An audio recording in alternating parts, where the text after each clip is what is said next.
Bill, can you hear me? Okay. Good.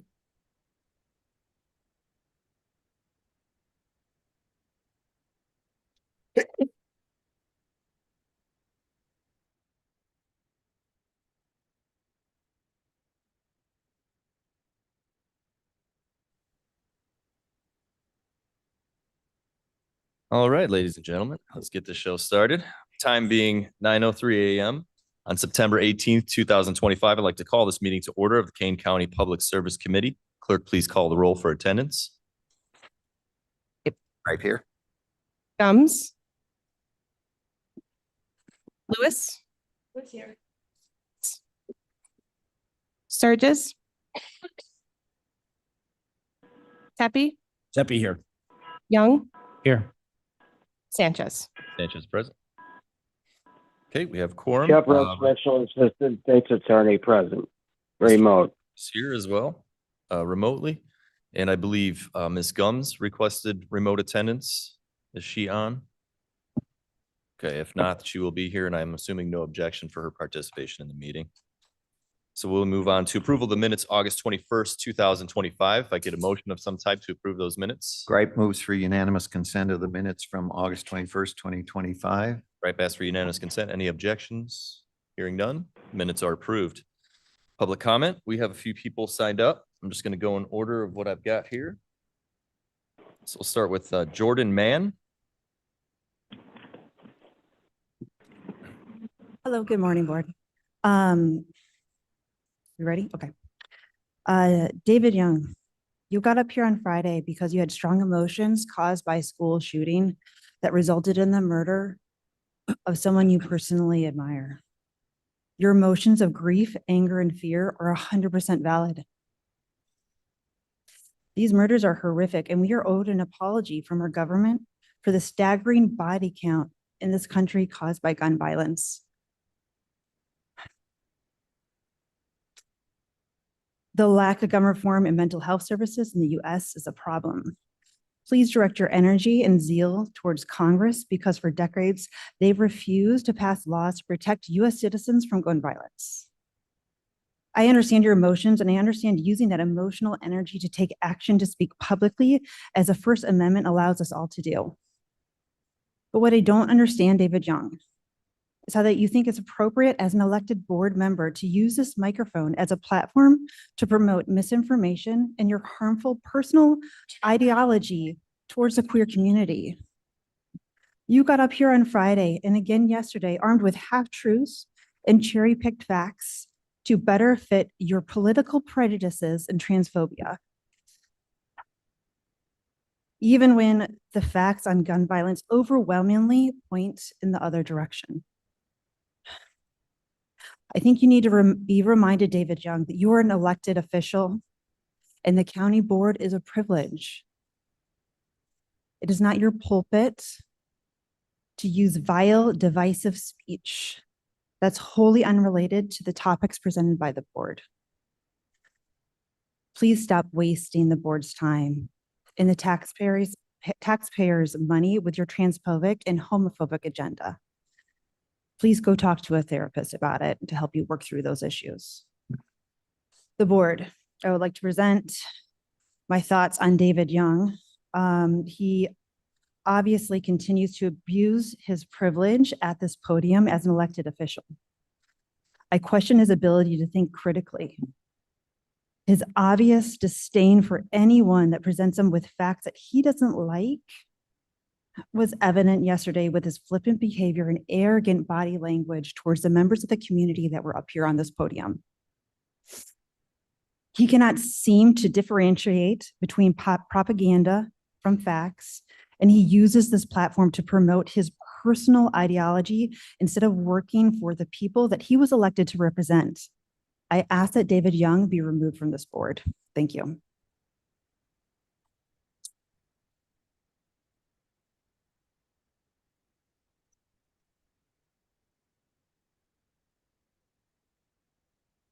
Is Trisha Miller.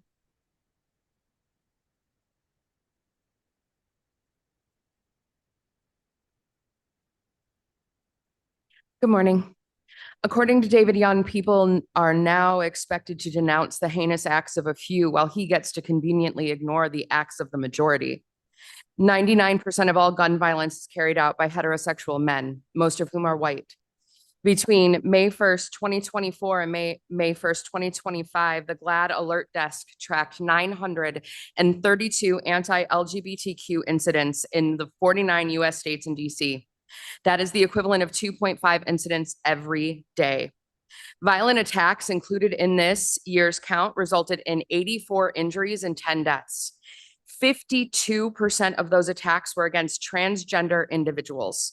63% of all transgender deaths in 2024 were due to gun violence. Guns are also the leading cause of death among children in this country, not cancer, not asthma, not car crashes, not epilepsy, guns. Where's the outrage? Why isn't David Young doing actual work instead of taking time to do public comments preaching hate? Why should I be afraid to send my child to school every morning? Why should I have to remember what she is wearing in the event that I have to identify her body later? Just so men can feel powerful. Why is no one talking about the actual problem, and that is the gun? Why is it only a human problem when it fits your prejudice? Every population within the human race has criminals. No group is exempt from that. Why is it only marginalized groups that have to atone for those few criminals within their communities? Trans people are not evil. They are human beings. They have lives. They have families, friends, jobs, hobbies. They have hearts and souls, and I am afraid that it is very clear that David Young is unable to find either of his.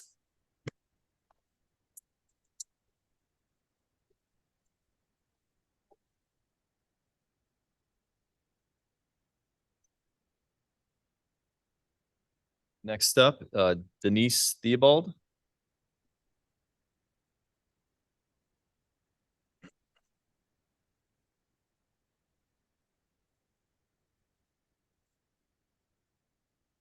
Good morning. I am concerned about the agenda item today, proposing that the county pass a proclamation to formally accept an award from Cash Vest by 3+1. This is the consulting firm that our treasurer, Chris Lawson, personally chose to do business with, and for which Kane County taxpayers have already paid $149,000 for investment in consulting. This proclamation seems strange, as it's essentially asking for a public stage at a full board meeting for an award ceremony in which Cash Vest would hand its award to its client, the person that hired him. The same company had already awarded him this award in June, which was a surprise to the board, not relevant to the agenda, and unrelated to county financial business. From an outsider's perspective, this creates, at the very least, an appearance of impropriety. A proclamation is meant to recognize matters of great importance. An award from a paid vendor, not an impartial third party, raises serious questions. And with Cash Vest, only paying clients are eligible for this award, making it essentially a paid-for recognition. We do not issue proclamations for sheriffs doing their job or the state's attorney prosecuting crimes, so why should the treasurer receive one for performing the duties of his office? Even if there is no personal gain, the optics are really deeply troubling. This mixes public funds with private recognition, creating an appearance of pay to play, politics, and undermining public trust. So to be clear, an elected official working in a governmental capacity accepting an award in public by the vendor hired is inappropriate for 3 reasons. It creates a conflict of interest. It appears to be pay to play. It erodes confidence in our government. So with that, I respectfully ask this committee to vote no on this personal ask. A yes vote only gives credence to the appearance of impropriety and damages public trust. What I would like to extend my support wholeheartedly for is a proclamation today recognizing Veterans Week. Thank you, veterans, for all your service to this country. And finally, I want to acknowledge all the people in this room right here who have come here to stand for our community, to be present, to speak up for our most vulnerable neighbors and fellow human beings. You are the definition of love. So I urge David Young and others to try to get to know who we really are. This loving, this caring, this beautiful community. All I know is love in this community. Because if you do, maybe there would be no hate.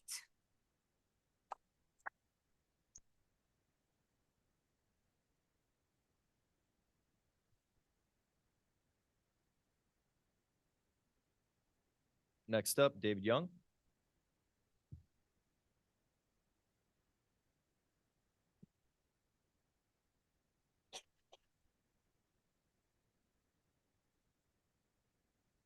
David Young.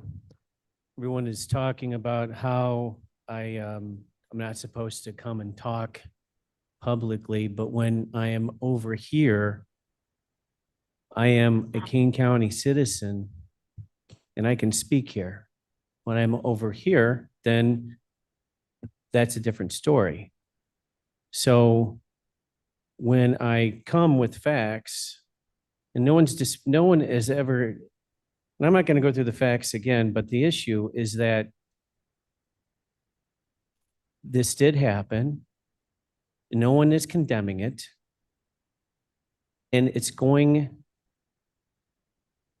especially with the thing with the Charlie Clerk assassination, it's going to get even worse when we find out what really happened and who's really behind it. So when you come up here and you say that I have all of this hate, I'm feeling nothing but hate from you guys. So what I'm bringing here are the facts. And I'm not going to go through them again because I went through them. It's been 3 or 4 times now. But this is a problem. That wasn't really what I was going to talk about today, but everyone showed up and decided they were going to start throwing stones at me. But what we really need, what I really want to talk about, and I guess I'll have to ask the Brian, is that when you look at voter registration, when you go in, that's what I really want to focus on. When you go and vote, you do not have to show a driver's license. You don't have to show anything. You just have to do a signature verification. That's it. Well, where is that signature being held? It's being held in a database. So you have a Republican and you have a Democrat judge that are taking a look at the signature. Okay, they just verified a signature. But where did that signature come from? My investigation looks like it's coming from the Secretary of State. Okay, who's the Secretary of State? That's where you get a driver's license. Anybody can get a driver's license, whether you're a legal citizen or illegal citizen, whether you're from Russia or Ukraine or Ireland, you can get a driver's license to drive here. And then you sign your name, then that signature is held. Now you can go and go ahead and register to vote. And you can do this in person, but you can also do it online, and you can lie that you're a US citizen. And then next thing you know, now you're on the voter roll. This is a problem. And I'll be asking the clerk office more about this later. Thank you. Okay. Next up, my apologies if I mispronounce your name, Canna Clark.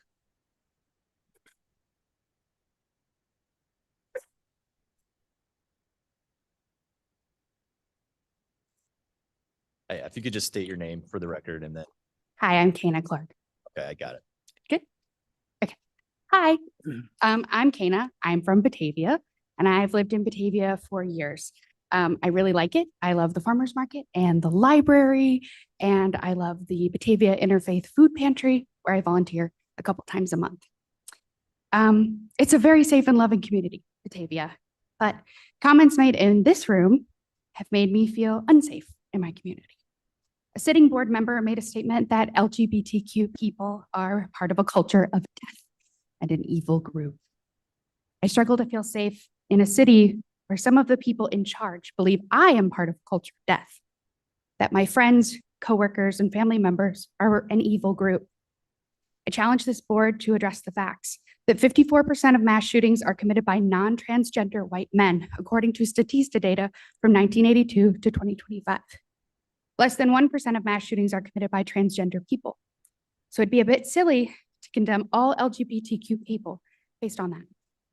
It might be a bit silly to make the LGBTQ people of Batavia afraid to go out and enjoy the library and the food pantry and the farmer's market because somebody who is in charge of our city is upset about mass shootings that are largely committed by non-LGBTQ people.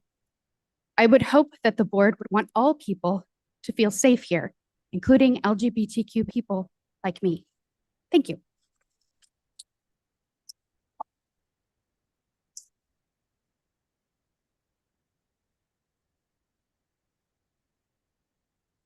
Next up, we have Paula Merrington.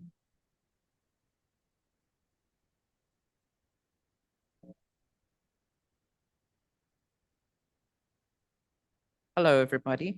My name's Paula Merrington. My pronouns are she and her. I've been a Kane County resident for 11 years now. I was so encouraged to hear David Young address the gun violence epidemic at recent committee meetings. I was then immediately disheartened when I realized he was merely using the forum to attack the already marginalized transgender community under the auspices of concern for gun violence. Added to that, his heinous remarks about Pride Month at the June 10th meeting. His transphobic motives are very clear to us. Gun violence in this country has reached epidemic proportions, leaving in its wake devastated families, devastated communities, and a generation of young children who think it is normal to prepare for the day when a gunman, yes, gunman, invades their school and randomly fires on them, their teachers, and their friends. The Nonpartisan Gun Violence Archive states that from 2013 to 2025, only 5 out of 5,729 mass shootings involved transgender perpetrators, representing less than 0.08%.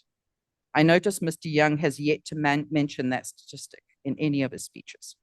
In fact, according to the Williams Institute, transgender people are themselves over 4 times more likely to be victims of violent crime, 73% of those victims of gun violence. With Mr. Young's newly found enthusiasm for addressing gun violence, I look forward to hearing his proposals for how we address this national scourge, and in particular, how we address the real risk, and that's the fact that 99% of perpetrators are in fact cisgender men. I also look forward to hearing Mr. Young's enthusiastic apology for his outrageous statements. The residents of Kane County, including our transgender community members, many of whom I call my friends, and who are also taxpayers in Kane County, deserve elected officials to contribute to making our community safer for all of our residents. Singling out certain community members based on an individual board member's biases is absolutely unconscionable. Referring to an entire group of people as evil and the culture of death based on the actions of 5 people is not only truly bizarre, like really, really bizarre, but is also dangerous for that community. The community will not tolerate such behavior from an elected official. Apologize or resign.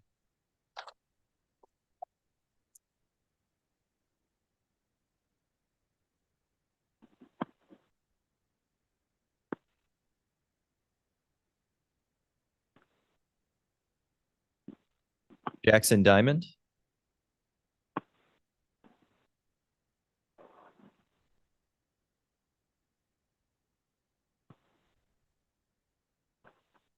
Speaking on behalf of Jackson Diamond, they can't find a place to park.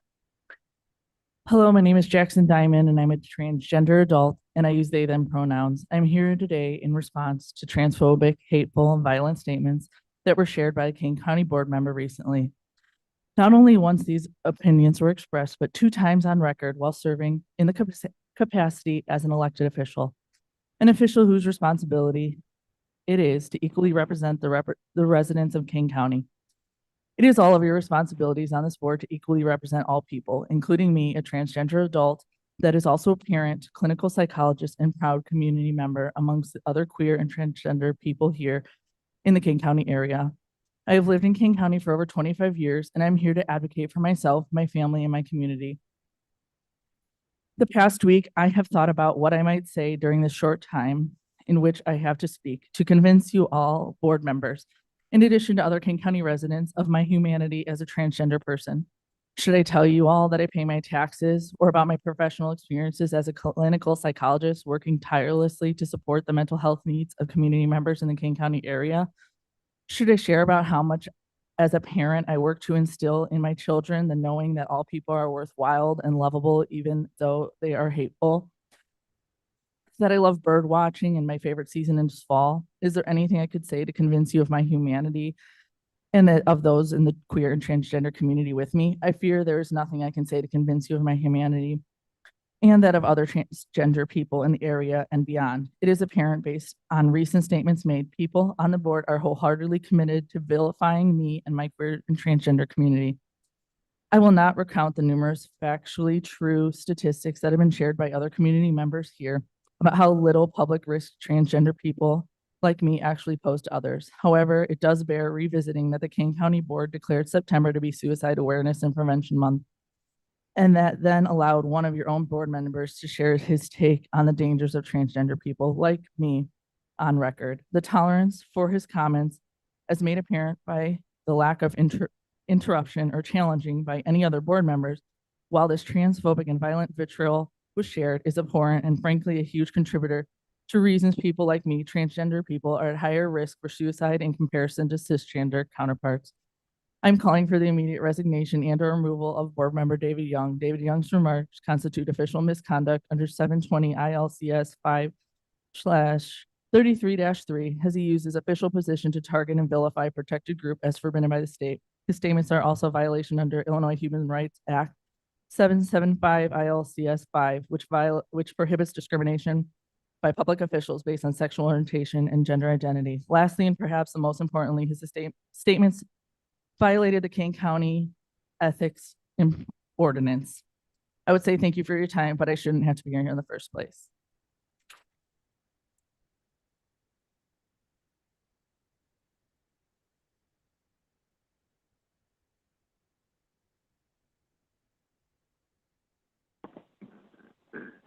Next up is Sue Sokolinsky.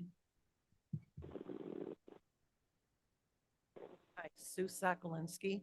I had intended to start my statement with good morning. Sue, if you could bring the microphone up a little bit. I had intended to start my statement here with good morning, but I can't do that because as we speak, some of our neighbors in West Chicago are being kidnapped.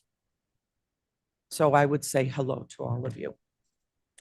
Public service is a broad term that encompasses a wide range of public issues. At its core, public service work is about supporting communities, serving others, and protecting the rights and interests of the public. That's a definition that I got off of Cornell University Resources website page. Back in October of 2023, the Harvard Kennedy School asked students to articulate what public service means to them. Students asked to participate in this exercise were those who served and have served in the U.S. military. Here are just a few of their responses. Grace Jones stated that service is putting others first. It is having people, not yourself, at the forefront of your mind, personally and professionally. Rebecca Marshall argued that public service means giving of yourself for the greater good. Mr. Young, I advise you to consider the true meaning of public service and your commitment to respect, protect, and serve every citizen in Kane County. The hateful comments you have leveled at Democrats, members of the board you serve on, and members of the LGBT plus community are shockingly abhorrent and unworthy of an elected official. You stated, and I quote, "A culture of death exists within the LGBTQ community." You also asserted that Democrats and members of the Kane County Board embrace evil. How dare you describe one of my own children like that? How dare you? A person's words reflect who they truly are. I am a staunch supporter of our Constitution and its amendments, especially the First Amendment that ensures freedom of speech. However, our elected officials should be held to higher standards than those you, Mr. Young, have demonstrated in your recent statements.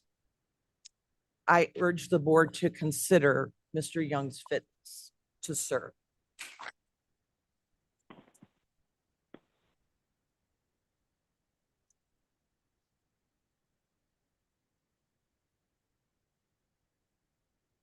Next up, Michael Linder.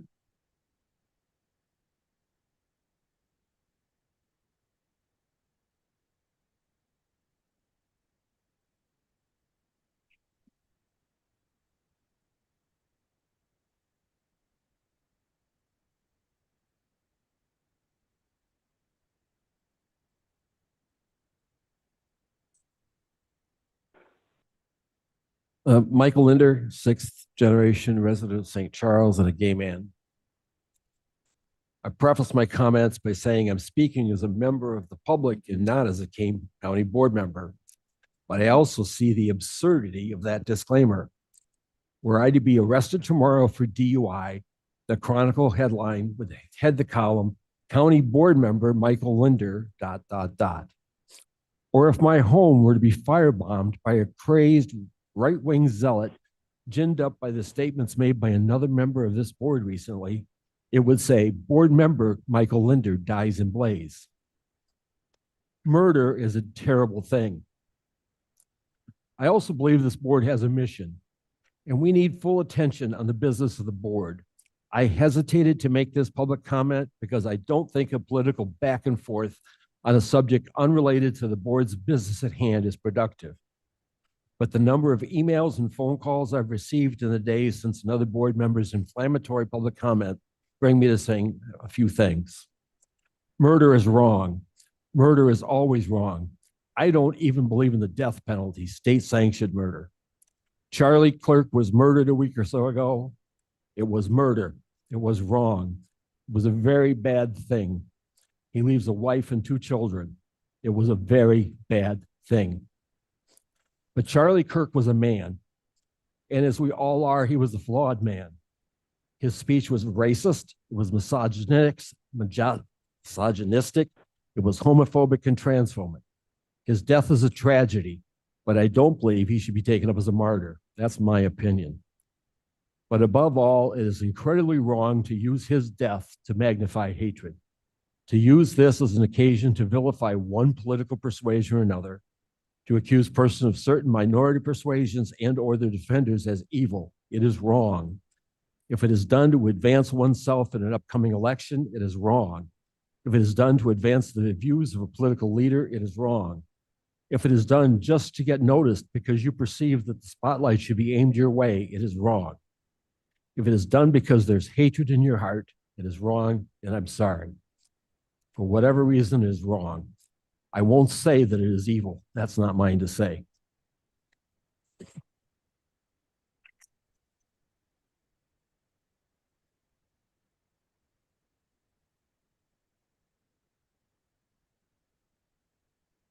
Next up, we have Ginger Romano.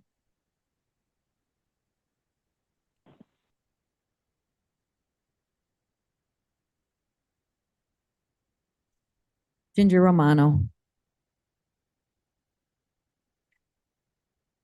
I'm trying to think of things to say. If I was in my car, I'd have all kinds of things. But anyway, it just seems sitting here, there are some very well scripted public comments. And it's very interesting the spin that's been put on them. Just from I guess people's personal perspectives, and I just don't think they're rooted in fact. There's other things, public comment or public being a public servant. It's being a steward of the people's, at least from the way I see it, is they serve the people. They're good stewards of our tax dollars. They're just here to oversee things, and things I'm seeing that's being created is just bigger government, more welfare programs, things that people, charities, that this county and other governments donate to on our behalf. And is it something that I personally want to do? Not really. I don't really want to see my tax dollars going towards something that there are private entities that are very happy to do things like that. And actually the communities get together and create their own things. I see food, people, standing at Jewel, collecting food from people that donated it. And they give it to the pantries. And in my own community, we have a church that everybody gives their, donates what they want to the church. And our school district has a pantry. So I see a lot of redundancy. So I mean, I guess I just like to see really go through with a microscope on the things that you all are spending our money on, because our taxes did go up, our property taxes went up. You guys decided to create a cost of living increase for yourselves and on our behalf, and I don't see a raise. A lot of us that have our own jobs don't get these kind of raises, or even the benefits that you guys get. You get like, I don't know how many paid time off for this holiday or that holiday, and most people don't get that. Thank you very much. Last up, Mavis Bates, who is online. Thank you, Mr. Chairman. Mavis Bates. I gave a talk a couple days ago. Was it only yesterday? I don't know. And I have a script. I want to start with David Young is saying that we are not condemning the murder of Charlie Kirk. I believe we all condemn that. Nobody wants political violence. I certainly don't condone political violence. I could be the target of political violence. We all could. There's no place in the world, in this country, for political violence. But there's also no place in this world for the scapegoating of transgender people by some Republicans, including one of those on our own board. And this must stop. Lying about transgender people committing mass shootings serves two purposes for the conservative agenda. First, it gives people on the far right more ammunition for the war against the very existence of trans people. And it allows them to deflect criticism from gun control advocates while dodging the far right's own blame in extreme acts of violence. I cannot accuse David Young of lying about the 4 or 5 examples he has dug up about transgender people committing mass shootings, but it appears he does not understand the definition of statistics. When you find 5 examples out of 5,000, that does not create a movement. He said to me yesterday, What's wrong? Isn't this true? It's true. I found these 5 cases. I don't think he understands 5 cases out of 5,000 does not create a death cult. Some shooters have posted online or made statements that echo racist, anti-Semitic, and homophobic statements that often espouse the far right thinking. Some shooters have posted support for Donald Trump. Right-wing activists rarely, if ever, acknowledge that these mass shooters share some of the same worldviews they espouse. This self-serving scapegoating and lying won't work on the people of Kane County. We demand justice and respect for all. Thank you. I'm done.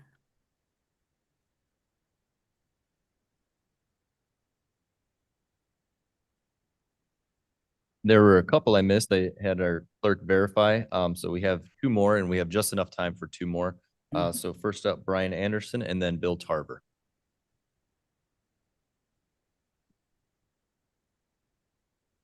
Good morning, Brian Anderson, Sugar Grove. Take the committee to number 13A, the proclamation. As a citizen, I have been coming to the board meetings for almost 3 years and listening to some of the citizens in the audience. It's clear to me with 13 committees, we have acknowledged great men and women inside and outside of Kane County government employees through the treasurer's office, through the clerk's office, other departments. The prestigious award that the treasurer received, I want to bring us to some bullet points. 47 million in accumulative revenue generated through the liquidity since he started the program. The group, 3+1, the CEO and the team, you've got expertise of over 4 decades, over 90 awards. Out of all the municipalities in the United States, the counties, this was given to Kane County. And that should be taken seriously. Like him or not, the Kane County treasurer seems to get results. And it's the results that I think most taxpayers would want to see, growing the revenue. So I'm encouraging this board to vote that through. So then it goes to the executive committee and then it goes to the full county board committee so we can vote on it. That's the process. Thank you very much. Next up, Bill Tarver, who is online.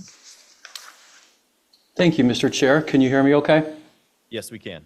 I appreciate that. Just as a quick reminder to the people in the audience and my fellow colleagues who I just got a real ID, and those requirements require all people to have original documentation of a U.S. passport and birth certificate, documents that include your date of birth and social security.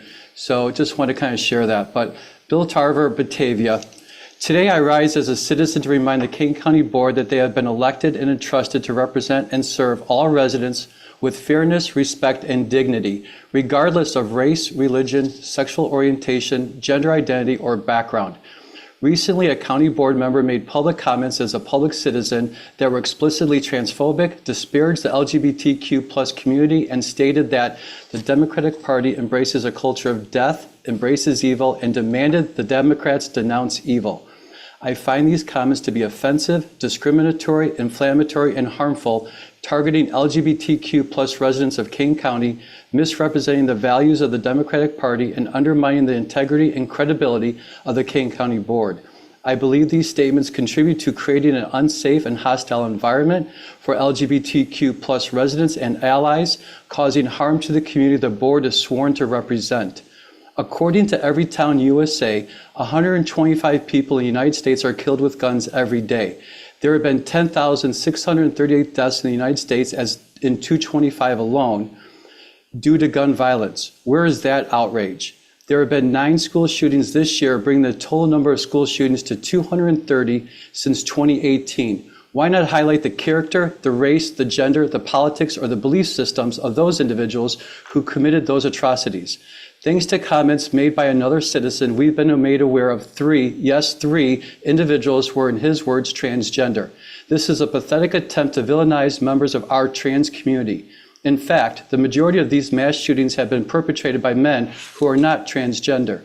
I ask this board to stand up for the rights of all residents within Kane County. It is your responsibility to ensure that every individual, regardless of background, ethnicity, or circumstance, is treated with dignity, fairness, and respect. I ask you to promote policies that protect civil liberties, foster inclusivity, and support equitable access to resources and opportunities for everyone in our community. I ask you to stand with me against the hate speech and divisive political grandstanding and redirect your attention to the business of protecting our children, building an inclusive community, and getting back to the work you've been elected to do. Thank you for your time.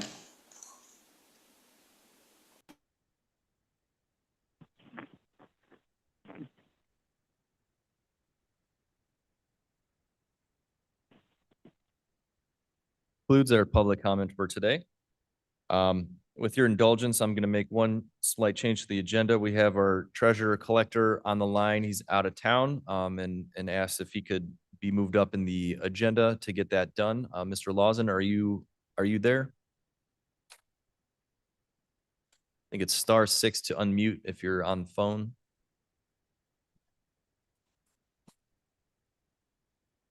How is that?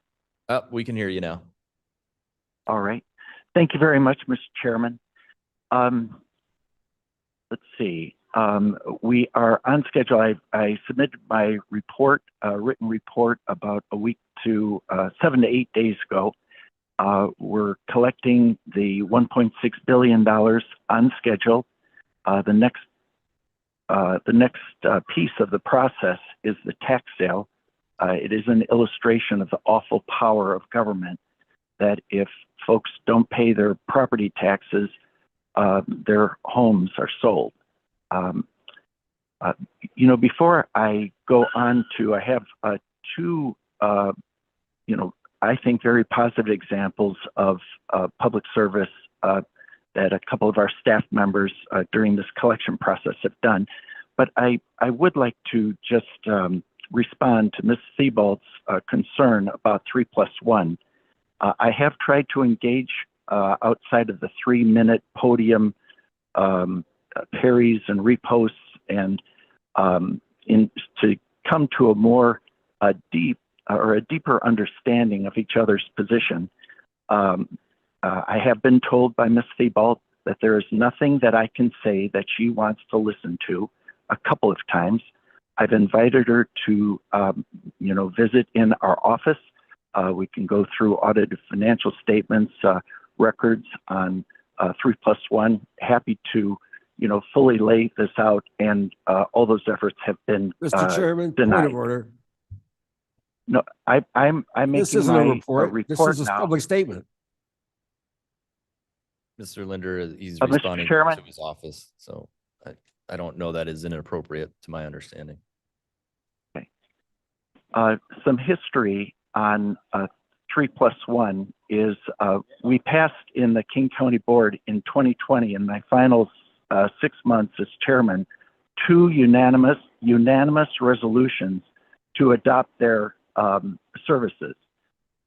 It wasn't executed on after I had left, after I stepped away from that office. Even though we had those 2, it wasn't executed on. When I came back into service, I went through the request for proposal, the RFP process. 3+1 is highly recommended by NACO, which is National Association of County Organizations. And I guess that, as Mr. Anderson said earlier, the proof of pudding is in the tasting. And so it's in the results that are achieved. For the taxpayers, it's very important that there's actually results. In the RFP process, let's see, RFP prep, which is part of the fee that's been paid, and it is about $150,000 in just one transaction of replacing the bank, the operating bank. We improved our position for the taxpayers by $650,000. That's about a 4 or 5 time increase in just that one event versus 2 years of costs.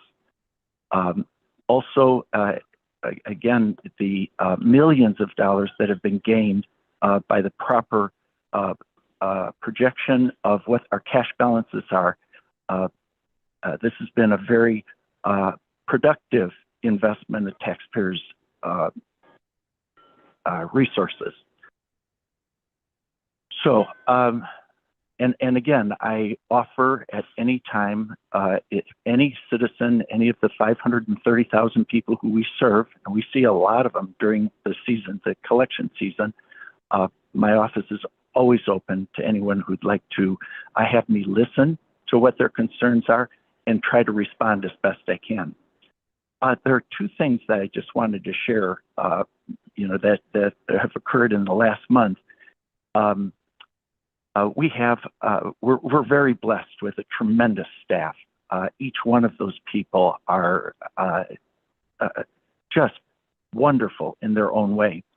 One of our staff members, Kathy Shook, I think the proper word is she has a level of frenetic energy. I mean, she is a delight to work with.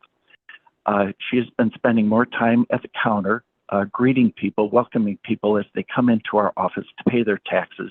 They don't come in real happy states. They're either very agitated, sometimes very depressed, very unhappy. Some folks are angry, some folks are in tears. But the other day, I happened to overhear a fella came in kind of full of energy himself. He bursts into office. He goes, "Well, how are you?" Kind of loud. And these days, that kind of makes everybody sit up straight. And Kathy responds, "Dandy, how about you?" And the fellow's tone of voice adjusted. He goes, "Well, dandy, I was dandy until I came in here." And then Kathy, in her unique way, giggles. And there was an immediate connection. And frankly, all the transaction was positive, and the fellow left happy in his relationship with county government. So we have two new employees. One person, Scott, and I'd like to just read a quick note and then a comment. But Scott Pittall, and I'll introduce both Scott and Michael Nash to the committee next month when I'm there in person. Scott's a very experienced person. He's calm and gentle and obviously intelligent. Michael he's a young man. He's beginning a public administration career. He's eager and he's smart. But I received this from Cindy Christopher, who's the supervisor of customer service. It's from a Mary last name, first initial S. And it was the title was Customer Compliment. Mary called on September 9th, 2025, and spoke with Scott. She wanted to express her appreciation for the kindness and patience he showed while assisting her with making an online payment. Mary, who is 80 years old, shared that she was especially grateful because she was trying to avoid the long drive to Geneva. She emphasized how helpful and caring Scott was throughout the process. Mary noted that while many people called to complain, she felt that it was important to call and thank Scott for his exceptional service. My habit is that when people call in, with either a complaint or a compliment, I give them a call back. And I wanted to emphasize to Mary how important her effort in making this, sending in the compliment was, because Scott was new. And it's those first impressions that, I had a nun in 8th grade who used to say that it's, 60% of an entire impression is that first impression. And she appreciated what I was saying. She understood the management of it. And she said, "I felt so secure." And then she goes, "I prayed that morning that I'd find someone kind." And I talked to Scott. So I want to compliment our whole team on what they've done. They represent the board and the taxpayers of King County exceptionally. And so that's my report for the day, Mr. Chairman. Happy to answer any questions. Any questions for Treasurer Lawson? Mr. Gray. Thank you, Mr. Chair.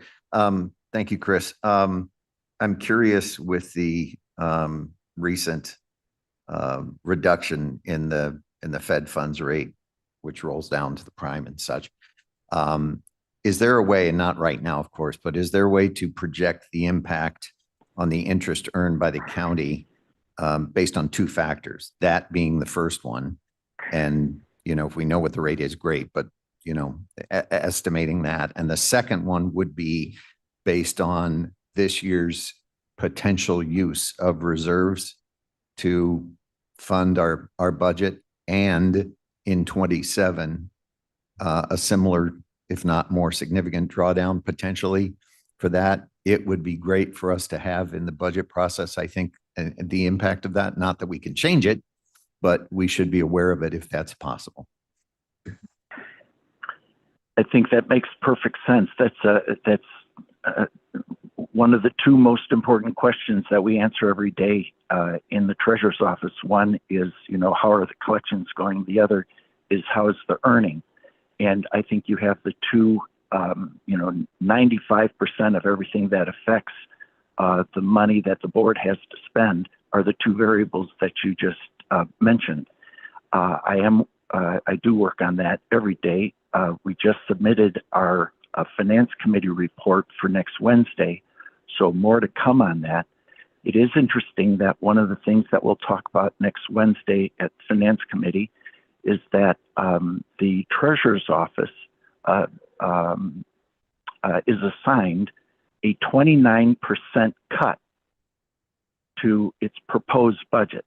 I was told that, well, the proposed budget or the proposals really aren't too relevant. I mean, I was told that by two board members, and I think that they're very relevant, but, I understand who has the authority in these. So we're facing a 29% reduction in budget, but, the show does go on. And so the estimates of, well, what's the interest income going to be going forward? Very important question. I will have more details and a chart or two at the finance committee. Any other questions? Okay, thank you, Mr. Lawson. Thank you, Mr. Chairman, members of the committee, and ladies and gentlemen of the audience. Take care. All right. Finance report is on file, as well as the recorder's report, supervisor of assessments. Good morning. Oh, you're, yeah. Yeah. Like where's I'm Holly Winter. I'm the Chief Deputy Supervisor of Assessments. Mark is out of town today, so he asked me to come over.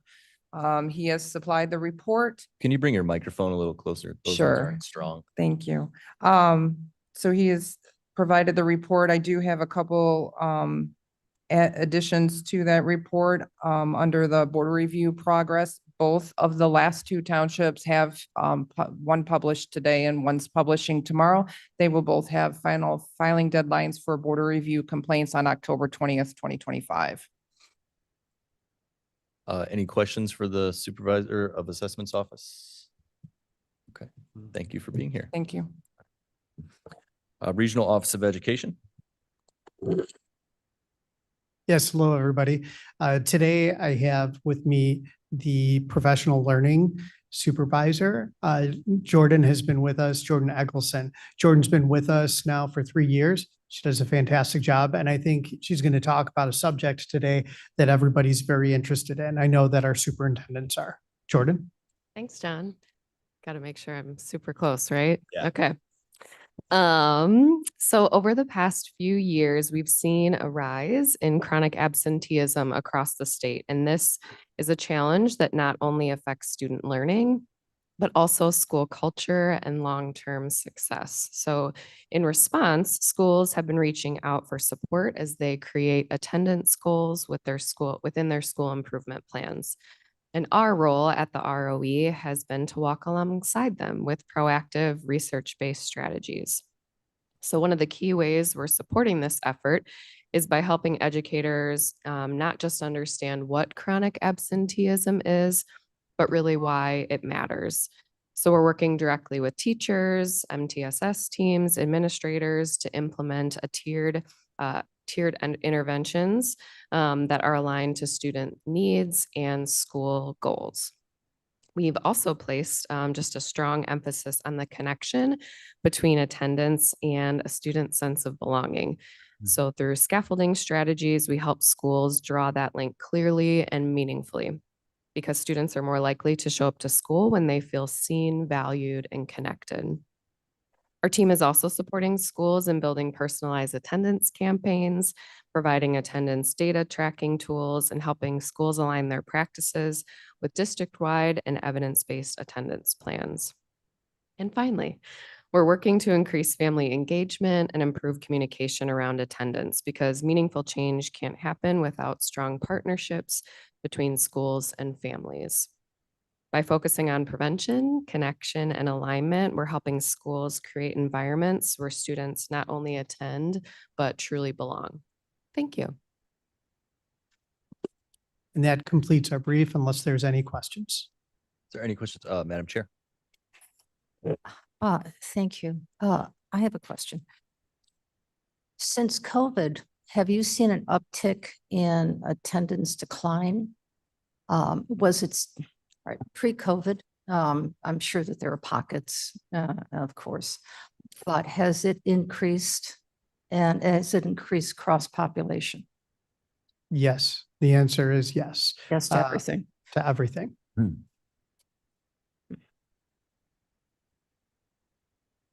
And had one more just to follow up. And the parents, although the students certainly are encouraged to encourage their parents that they'd like to attend school, are the parents also given information through their PTO to share why it's important for our students to attend classes?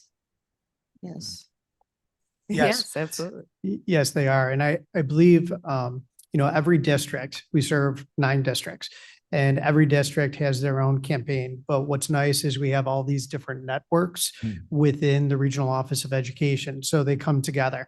I know that as I've been meeting every single one of the superintendents, this has been their primary focus. So we're doing many things behind the scenes. Our professional learning, typically they would just sit with teachers and instructional coaches and administrators and work on professional learning. But we see that connectiveness, right? And that is why Jordan and her team have been making this an emphasis as well. So we've seen it across the board. We've seen it across the chronic absenteeism across the board as a nation, and it's the same for Kane County. And how do we compare to our other collar counties? That data I would need to get for you, but I believe it's pretty consistent, but I will get that data. That would for be you. wonderful. For sure. Thank you. Mr. Gregg?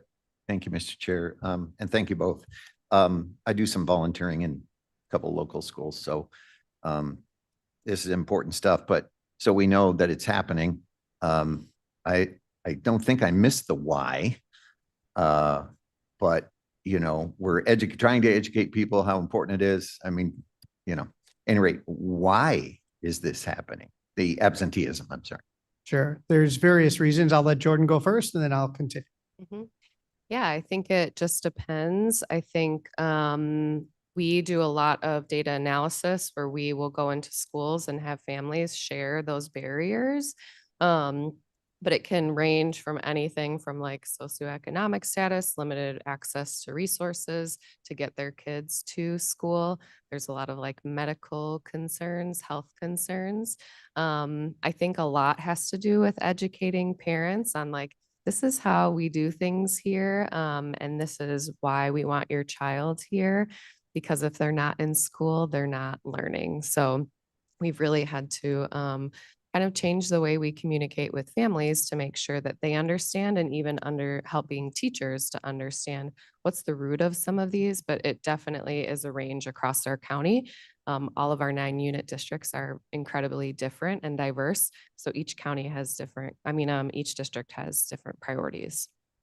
And Jordan and I have both been past principals. I know that when I was working with families, I was knocking on doors. I sometimes spent more time at certain individuals' homes than I did at mine. Not necessarily, but I would see that there wasn't necessarily a huge emphasis on schools.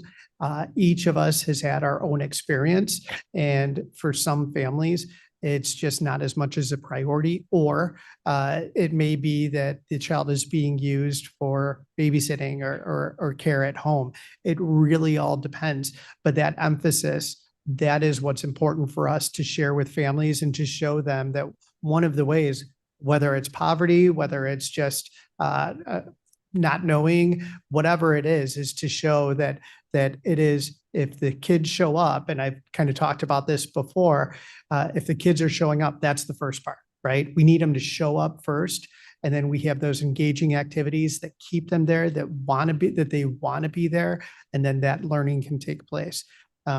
But there's quite a few reasons as we're talking to family, but that's at the core of it. I know that unfortunately we got in a habit when COVID came, and it's, you know, obviously still out there, but we came in and got into a habit of our kiddos staying home, right?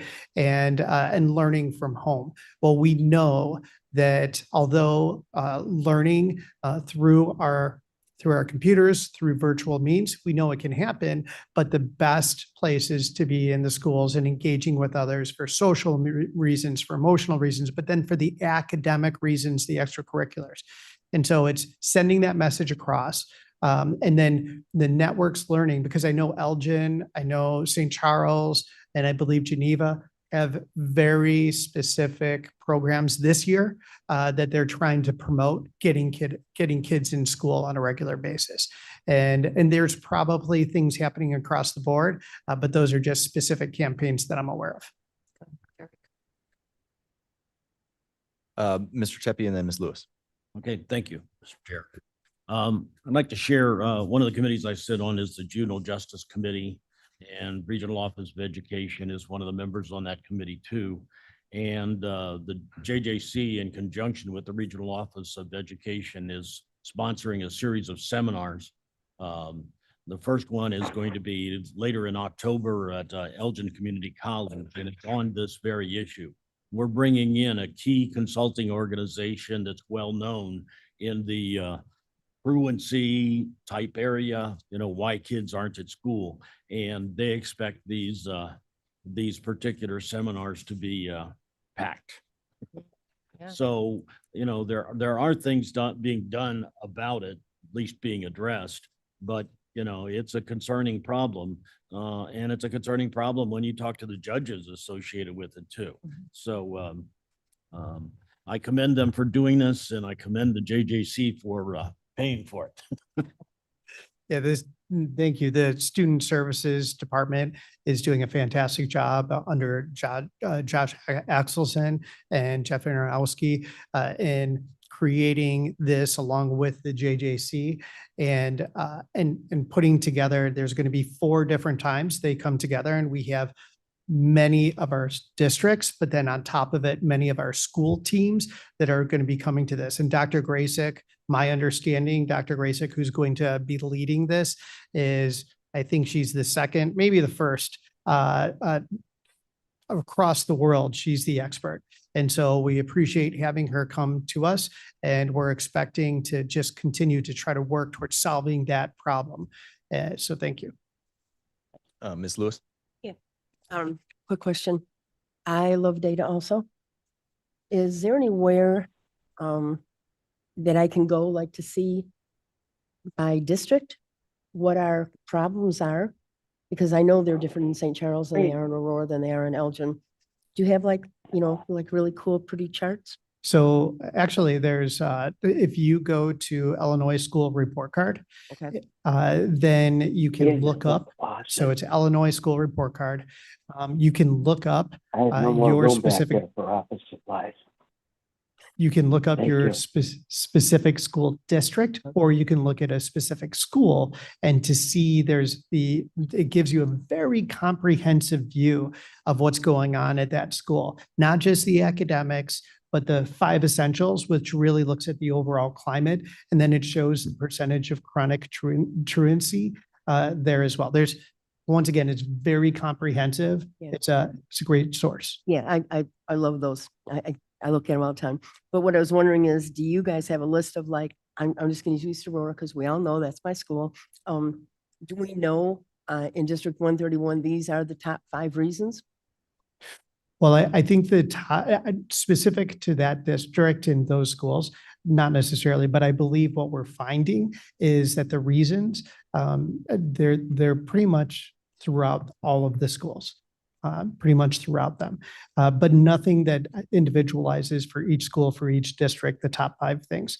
But that is going to be good data to have, and we're going to continue to work with those schools. Yeah, because as a, as a community member, a board member, Yes. and also a person involved in a lot of the nonprofits, that would be really good information for our nonprofits to know too, like, hey, our kids are not coming to school because they have to stay home because, and babysit because mom got a job or this or that, whatever the real reasons are. Mhm. It would really be, it's a community problem as much as anything else, the way I look at it. And I'm just kind of looking to you guys for some help on that. Thank you. No pressure. No, no pressure, no pressure perceived at all. Any other questions, Mr. Gray? Just real quick about what Mr. Tepe mentioned. Can somebody, well, two questions. Is it appropriate for us that aren't on the committee, maybe to go to that? And then can somebody publish when it's coming up? Because I know of like one organization locally that might be interested if they're not already going. We have registration posted on our website, so caneroe.org. It's a 4-part series. The first one is October 23rd, and it's free. And that's located at ECC. Yeah. Okay, anything else for the ROE? All right, thank you very much for being here. Thank you. Thank you. Next up, the Veterans Assistance Commission. Mr. Zimmerman is online. Good morning. Thank you. Yes, broadcasting live from the Illinois Association of County Veterans Assistance Commissions Conference in Peoria. Sorry, I can't be there in person. My report begins on page 58 of your packets. I'll keep it fairly brief. We brought in $7.5 million in new benefits this fiscal year. That's cash that goes directly into veterans' pockets from the U.S. Department of Veterans Affairs. And then I would just like to invite all of you to join us on Monday in courtroom 201 at the Kane County Judicial Center. At 3 o'clock, we'll be having a Veterans Treatment Court graduation where 2 veterans will be graduating from the program after having been in it for at least 18 months, some of them a little bit more, but they've done a very great job of getting through the program and bettering their lives. And we'll just invite you to celebrate, come over and celebrate them and getting through that and on to a successful life. That concludes my report. Be happy to take any questions. Any questions for the Veterans Assistance Commission? Okay, hearing none. Thank you, Mr. Zimmerman, for joining us. Absolutely. I'll stay on for the proclamation too. Okay, yes. So I need a motion for the proclamation recognizing Veterans Week. Great moves. Second. Second by Dave Young. If you would like to introduce this to us, Mr. Zimmerman. Sure. This is the second year we've done this. This is an initiative from the National Association of Counties to establish or recognize a Veterans Week. This year, that would be the week preceding and ending on Veterans Day itself.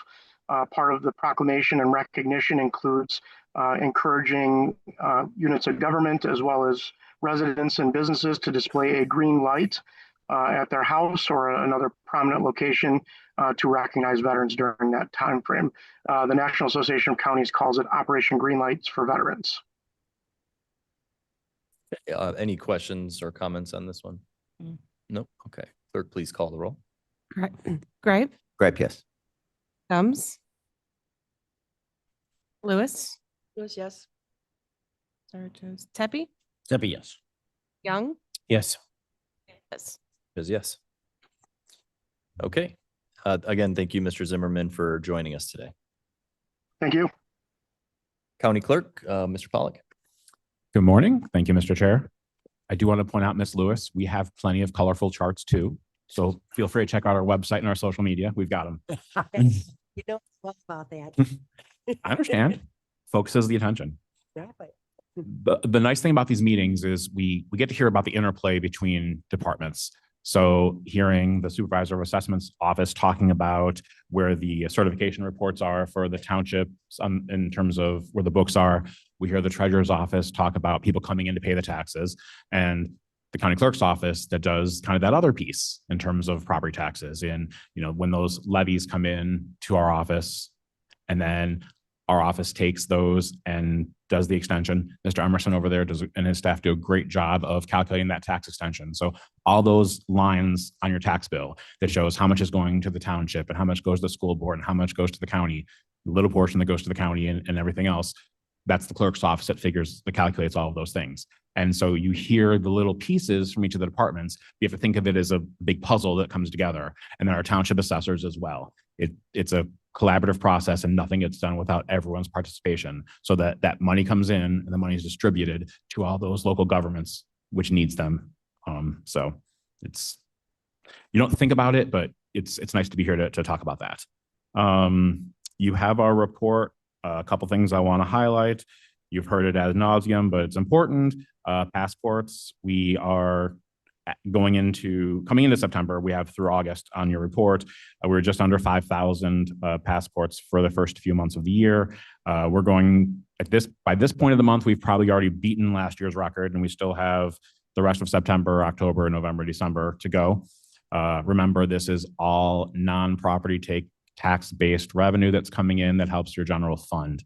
Between the passports, we receive that $35 application fee for those new passports. And then for the people that come in for the photos, that's another $15. So $50 times, 5,000 makes a big difference to the county's bottom line. And you see that in terms of the financials. Pretty much everything year to year we're over. We're 300 and some thousand over last year. We're at this point about 400,000 over what we expect to generate. So again, more money coming back into the general fund that'll help you with your financial issues coming up in next year and the future. We are serving about 10% more customers this year over last year, not just passports, but that's the biggest draw. So if you have the report, are there any questions on the report or any other questions? Any questions for the clerk's office? Mr. Gripe?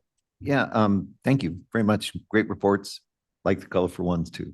So, but I noticed like on the detail, we go back to 2008, and I'm a big historical guy, but do we need to go back that far? I mean, obviously we can just not look at it, but I don't know that it's recent enough for us to maybe a 10-year average. I don't know what statistically would be reasonable or valid, but less paper, less ink. I don't know, just asking. Thank you. Take it back to the clerk. Mr. Young. David Young, I have two questions. The first question is, I was talking under public speaking, and I have an email into the clerk's office about this. The voter, and we've talked about this. So I'll make it, get my words clearly, make it concise. When you go to vote, you just sign your signature. And then at that point, you've got a Democrat and a Republican judge to make sure that the signature is the right signature. And I guess my question about the signature is, where is the database coming from for that signature? I did some research, and it appears that it's coming from the Secretary of State, that the Illinois Board of Elections uses that from the Secretary of State. Can you just give me an insight on where that database of those names and the signatures are held? Because it makes sense it would be held at the Secretary of State. That's my first question. The Director of Elections, Mr. Esquivel, is here. So the signatures come from the DMV because we get online registrations. So we scan them in to our database. So when they go to the poll books, it's coming from our database. So all the signatures, if you come in our office, you're filling out an application. We have to scan that application to capture the signature. So when we get it from the DMV, we're capturing the signatures. So when they go out to the polling places, the election judges can check that signature with the signature they're signing. And if they're not matching or something, they ask for an ID so they can see that it's the person. So. Okay, thank you. So the follow-up to that then is what we've talked about is that you can actually go to the polling location or do it online. And let's just say you do it online. That's easy. You just go ahead and you say, you can say I'm a US citizen, because every every person in the state of Illinois, whether you're a citizen or non-US citizens, gets the same driver's license, unless of course Bill Tarver talked about the real ID. I'm not talking about the real ID. I'm just talking about a driver's license, which I have. So at that point, you could, under penalty of removal, I mean, from the United States, you could lie that you're a US citizen. At that point, you can go ahead and register to vote, and you can get the registration back. And then now you have a signature that you got from the DMV, so that you can actually, when you go to vote now as a non-citizen, you're actually looking at a non-citizen that could vote. So that brings us to these 5,000 people that registered to vote in last November, between November 1 and November 5th, roughly 5,000 people. And we just like to see how you could check to see if those are citizens or non-citizens, because if you're getting the signature from the DMV does know if someone is a citizen or non-citizen, because they will automatically register they will automatically register a citizen to vote. So the issue is there could be some violations there. So I know that we've been talking about these 5,000 signatures, and I've been following, or not the 5,000 signatures, but the 5,000 names. So I wanted to preface the whole signature verification with those 5,000 names and see how those could be physically checked, and could they be physically checked by using the database from the DMV? And I don't know the answer to that question. So that's what I'm asking. So first of all, we follow state statutes, so we don't have a database that we can check the signatures from the DMV. That's up to them. And the 5,000, did you ever supply those names to us so we can like check if they were citizens or not citizens? Because 5,000 is a lot. Non-citizens that are voting in Kane County, which if you would supply the names, we could check. You could check see if I mean, we can check if they're registered in our office. I'll register. I mean, you got to remember, all this stuff comes from the state's legislators, right? All this statutes we follow. We have to do what they give us. We don't have no database. We can't ask for ID when you go vote. That's not up to us. It's up to whoever passes the laws. So if you can supply the names of the 5,000 that you think that, I mean, what we can do is we can check our database that if they're active, or if they voted. And after that, I mean, I can't tell you, I mean, when they go register at the DMV, they have their own things that they check for citizenship. We check for citizenship too. We have a question on the application that we ask a question. That's it. I mean, we can't ask for papers if they were naturalized or nothing, because we're not allowed to. So. Madam Chair. Oh, thank you. In response, I just looked up, and you can look up pretty quickly as well. When you are a non-citizen in Illinois and applying for that license, and obviously that was put forward so that you could get car insurance. So in case somebody who's a non-citizen got into an accident with you, Mr. Young, they would have their insurance. Otherwise, they could not have the car insurance. So that was one of the original intents of this. But the license clearly says, and that's why I said I just quickly looked online, federal limits apply. And federal limits means that if you're a non-citizen, cannot vote here in the United States for it's certainly in Illinois, a state or a local election or federal election. They are not allowed to do that. I'm looking at my driver's license right now. Federal limits apply. Are you a citizen? Everyone has it. Unless you get the real ID. Everyone says federal limits apply. So, all right, it's a state issue. I mean, I don't know how we can stop it, Mr. Chairman, but Lobbying. I have my license as well, and I have a real ID, and that is not included. Right. So I believe that for your statement, that if you want to travel, you would have to bring your passport with you. That's right.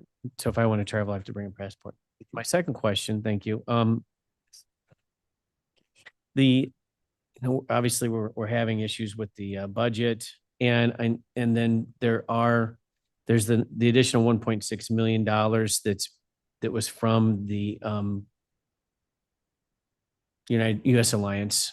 And so what happened is that earlier this year, $400,000 was credited back to the general fund because, and I don't know how they do this in the accounting world, and Brian knows better, but that $400,000 ended up being a credit back into the general fund. Would the clerk's office be willing to do the same thing for that 1.6 million so we could have that be credited back into and just take it out against the election equipment as far as what the line item is? Would they be willing to put that back into the general fund just based upon the circumstances that we're in? And that you don't need to answer yes or no, but I know you have to think about it, but. Well, as I've explained to you in the past, this is a reimbursable grant. Most grants that the county receives are reimbursable grants. So once expenditures are made in whatever the grant rules state, once the money is spent from the grantee's budget, then the money is then applied back to that line item to reimburse for those expenses. So as we've talked about before, the clerk makes the decisions on how that money will be spent. The clerk will spend the money on reimbursable expenses, and those credits will come back to the budget. So you could do it with the election equipment that you purchased a couple of years ago, like you did the 400,000, right? It could happen. I mean, you don't have to do it. It's your choice. Is that correct? The clerk will make the decisions on how to spend the money, but yes, it will be spent on items for elections, whether it's, as you always say, personnel, capital, et cetera, anything related to elections. It will be spent, and that money will be reimbursed to those line items that are spent. And like in the past, it will have a favorable impact on the county's budget. Any other questions for the clerk's office before we move on? All right. Thank you, Mr. Pollock and Ray, for being here. Thank you. Okay, other business. We have a proclamation by the Kane County Board honoring Chris Lawson for 2025 Cash Fest National Leadership Award for Financial Management. I need a motion and a second. Great move. Second. Mr. Young. I mean, as Brian Anderson pointed out, and this is an award that Chris has already won by this group, and you can see that he is bringing in funds into our county, and I think that we should all welcome this proclamation that just recognizes his service and his good work and effort.